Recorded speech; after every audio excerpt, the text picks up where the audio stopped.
Aqui estamos nós para mais um encontro com a palavra. E como é bom estarmos juntos.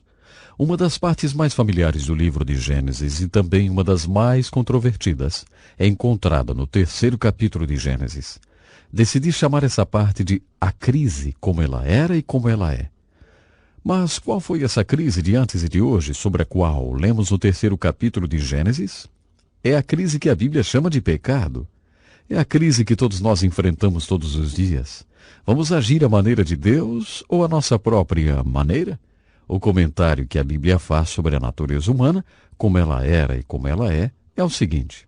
Somos todos como ovelhas desgarradas, cada um tomou um caminho diferente. Essa é a natureza humana. Deus fez de nós criaturas de escolha, segundo as Escrituras. E porque somos criaturas de escolha, podemos fazer a vontade de Deus, bem como a nossa própria vontade. Podemos fazer tudo à nossa maneira, ou agir segundo a maneira de Deus. Robert Louis Stevenson, um famoso escritor, disse uma vez, cedo ou tarde, todo homem deve participar de um banquete de consequências. É isso que as Escrituras vão tentar nos mostrar. Existe um banquete de consequências e nós temos de participar dele. Mas nós somos criaturas de escolhas. Podemos fazer esse banquete de consequências de acordo com nossas escolhas. O 3º capítulo de Gênesis descreve a primeira vez em que essa crise aconteceu. É uma batalha de vontades, a vontade do homem ou a vontade de Deus, como ela era, para que possamos entender essa batalha como ela é hoje. A base para o capítulo 3 é fornecida no capítulo 2, versículo 8 e 9. É uma descrição sobre o que iremos ler no capítulo 3. O Senhor Deus plantou um jardim no leste do Éden e lá ele colocou o homem que tinha acabado de ser criado. E o Senhor Deus fez crescer belas árvores frutíferas para que o homem pudesse se alimentar. Também havia no meio do jardim a árvore da vida e a árvore do conhecimento do bem e do mal.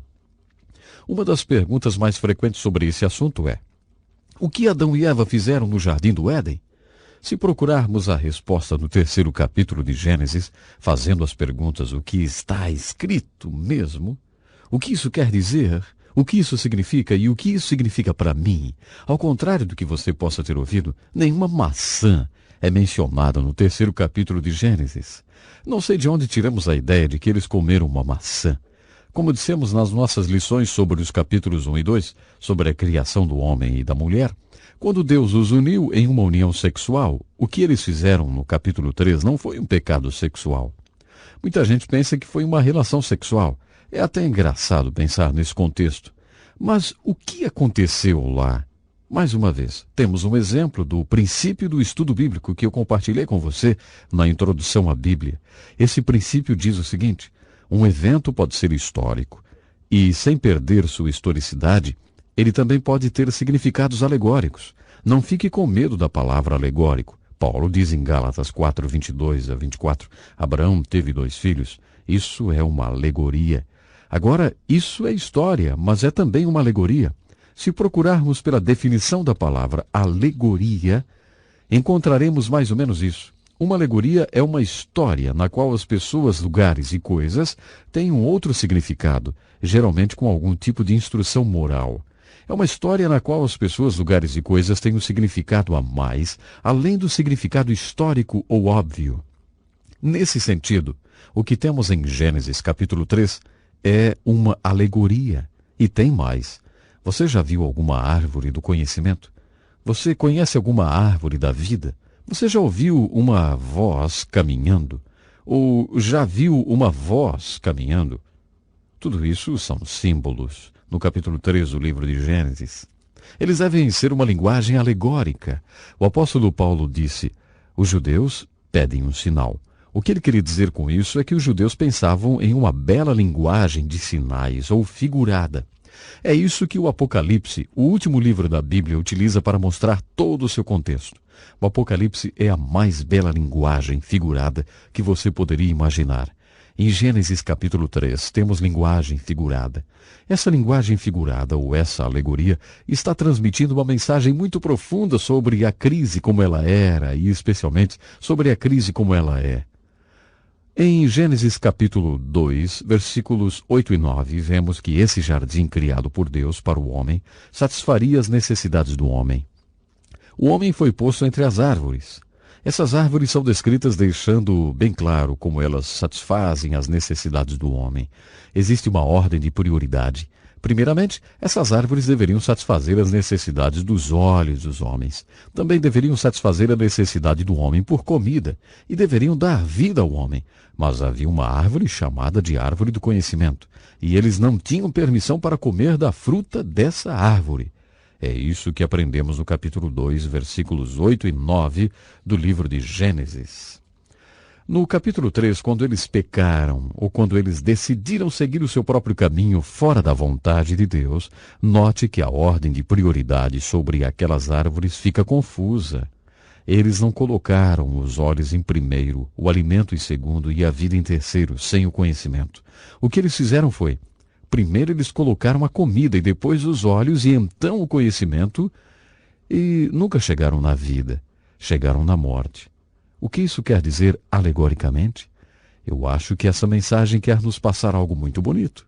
Moisés coloca dessa maneira em Deuteronômio 8:3, que foi citado por Jesus no Novo Testamento: nem só de pão viverá o homem, mas de toda a palavra de Deus. É assim que o homem vive.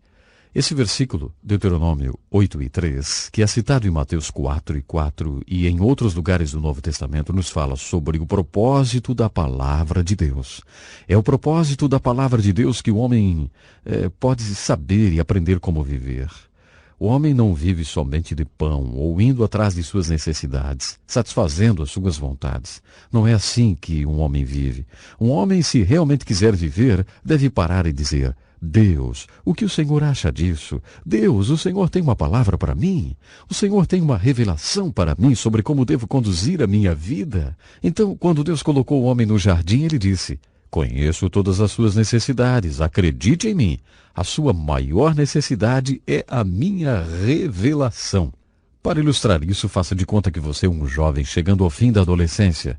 Você já está bem consciente de que Deus, de algum modo, fez com que você desenvolvesse o desejo sexual. Quando você descobre que possui esse grande desejo sexual, o que é esperado que você faça?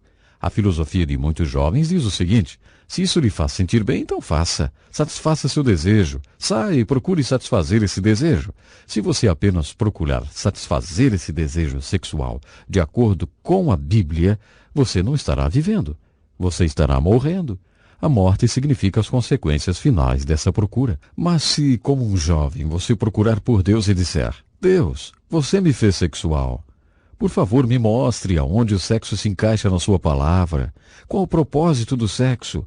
Qual a função do sexo?